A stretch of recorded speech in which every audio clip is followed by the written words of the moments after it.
Drugim filarem działania lornetki Habrok 4K2.0 jest obraz cyfrowy w rozdzielczości 4K. Tryb dzienny zapewnia bardzo wysoką szczegółowość, naturalne kolory oraz precyzyjne odwzorowanie terenu.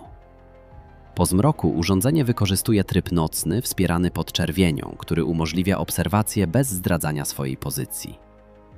Połączenie obrazu cyfrowego i nocnego pozwala na dokładną identyfikację celu, ocenę jego sylwetki oraz zachowania.